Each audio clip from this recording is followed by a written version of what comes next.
October 18 സുവിശേഷകനായ വിശുദ്ധ ലൂക്ക. വിശുദ്ധ ബൈബിളിലെ മൂന്നാമത്തെ സുവിശേഷവും അപ്പസ്തോല പ്രവർത്തനങ്ങളും എഴുതിയ വിശുദ്ധ ലൂക്ക പൗലോസ്ലീഹായുടെ ഏറ്റവും അടുത്ത സഹായിയും സഹപ്രവർത്തകനും ആയിരുന്നു. റോമാ സാമ്രാജ്യത്തിലെ ഏറ്റവും പ്രധാന പട്ടണങ്ങളിലൊന്നായ അന്ത്യോക്യയിലെ സമ്പന്ന കുടുംബത്തിൽ ജനിച്ച ഒരു ഗ്രീക്കുകാരനായിരുന്നു അദ്ദേഹം. ഗ്രീക്ക് കലകളിലും സാഹിത്യത്തിലും വൈദ്യശാസ്ത്രത്തിലും ഏറ്റവും നല്ല വിദ്യാഭ്യാസം അദ്ദേഹം നേടി. കൊളോസോസ് 4:14 നമ്മുടെ പ്രിയങ്കരനായ ഭിക്ഷുക്കരൻ ലൂക്ക എന്ന് പൗലോസ്ലീഹ അദ്ദേഹത്തെ വിശേഷിപ്പിക്കുന്നുണ്ട്. ആദ്യ നാളുകളിൽ തന്നെ അന്ത്യോക്യയിൽ വെച്ച് അപ്പസ്തോലന്മാരിൽ നിന്നും സുവിശേഷം ശ്രവിച്ച ലൂക്ക ക്രിസ്ത്യാനിയായി തീർന്നു. തുടർന്ന് ഏറ്റവും നല്ല ഒരു ക്രിസ്തു ശിഷ്യനായി അദ്ദേഹം മാറി.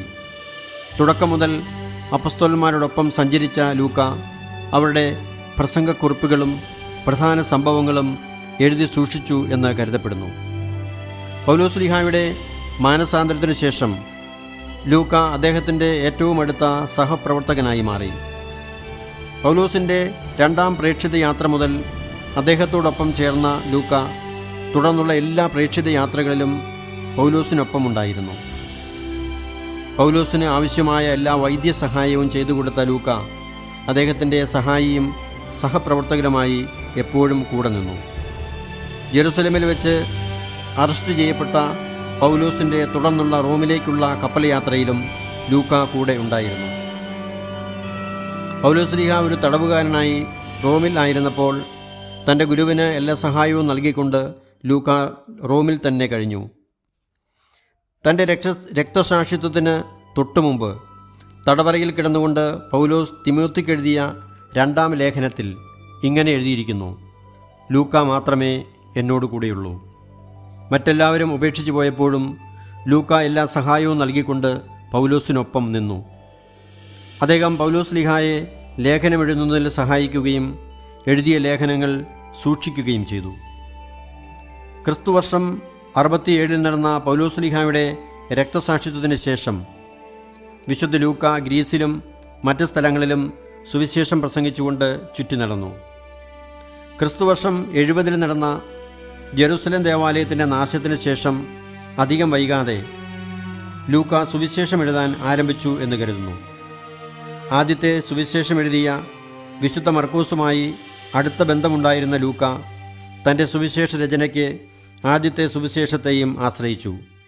ലൂക്ക 1:3 അദ്ദേഹം പറയുന്നത് പോലെ പ്രാരംഭം മുതലുള്ള എല്ലാ കാര്യങ്ങളും വളരെ സൂക്ഷ്മമായി പരിശോധിച്ച ശേഷം എല്ലാം ക്രമമായി അദ്ദേഹം എഴുതി.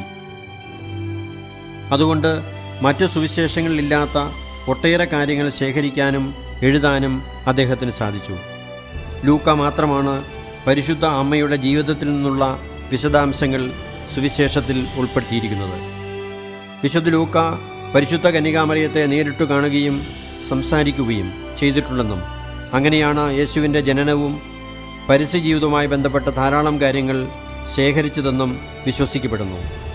സഖറിയായിക്ക് ലഭിച്ച ദർശനം, മംഗലവാർത്ത, പരിശുദ്ധ മറിയം എലീശോയെ സന്ദർശിച്ചത്, ഈശോയെ ദേവാലയത്തിൽ നഷ്ടപ്പെട്ടത് എന്നീ കാര്യങ്ങളെല്ലാം ലൂക്കാ സുവിശേഷകൻ പരിശുദ്ധ മറിയത്തിൽ നിന്ന് നേരിട്ട് മനസ്സിലാക്കി എന്ന് കരുതപ്പെടുന്നു. പരിശുദ്ധ മറിയത്തോടുള്ള ഈ അടുത്ത ബന്ധത്തിൽ നിന്നാവണം ഒരു ചിത്രകാരൻ കൂടിയായ വിശുദ്ധ ലൂക്ക കന്യകാമറിയത്തിൻ്റെ പ്രസിദ്ധമായ ചിത്രം വരച്ചത്. റോമൻ ജനതയുടെ രക്ഷ എന്ന പേരിൽ അറിയപ്പെടുന്ന വിശുദ്ധ ലൂക്ക വരച്ച പരിശുദ്ധ അമ്മയുടെ ചിത്രം റോമിലെ സെൻറ്റ് മേരി മേജറിൻ്റെ ബസലിക്കയിൽ ഇപ്പോഴും സൂക്ഷിക്കപ്പെടുന്നുണ്ട്. സുവിശേഷ രചന പൂർത്തിയായ ഉടനെ അപ്പസ്തോല പ്രവർത്തനങ്ങൾ ലൂക്കാ സുവിശേഷകൻ എഴുതാൻ ആരംഭിച്ചു. ക്രിസ്തുവർഷം ഏകദേശം 90-ൽ 2 പുസ്തകങ്ങളും അദ്ദേഹം എഴുതി പൂർത്തിയാക്കി. ഗ്രീസിൽ പ്രേക്ഷിത പ്രവർത്തനം നടത്തിക്കൊണ്ടിരുന്ന വിശുദ്ധൻ 84-ാമത്തെ വയസ്സിൽ സ്വാഭാവിക മരണം പ്രാപിച്ചുവെന്നും രക്തസാക്ഷിത്വം വരിച്ചുവെന്നുമുള്ള വ്യത്യസ്ത അഭിപ്രായങ്ങളുണ്ട്. ലൂക്കാ സുവിശേഷകൻ ഗ്രീസിലെ ബയോട്ടിയ എന്ന സ്ഥലത്ത് വെച്ച് ഒരു മരത്തിൽ തൂക്കപ്പെട്ടു എന്ന ഒരു വിശ്വാസമുണ്ട്. ബയോട്ടിയയിലെ തെബസ് നഗരത്തിലുള്ള വിശുദ്ധ ലൂക്കായുടെ ഖബറിടം ഒരു തീർത്ഥാടന കേന്ദ്രമാണ്. ക്രിസ്തുവർഷം 338-ൽ വിശുദ്ധൻ്റെ തിരുശേഷിപ്പുകൾ കോൺസ്റ്റാന്റിനോപ്പിളിലേക്ക് മാറ്റി. പിന്നീട് ഇറ്റലിയിലെ പാദുവായിലേക്ക് മാറ്റിയ തിരുശേഷിപ്പുകൾ അവിടെയുള്ള വിശുദ്ധ ഗിയൂസ്റ്റിനയുടെ ബസിലിക്കയിൽ സൂക്ഷിച്ചിരിക്കുന്നു.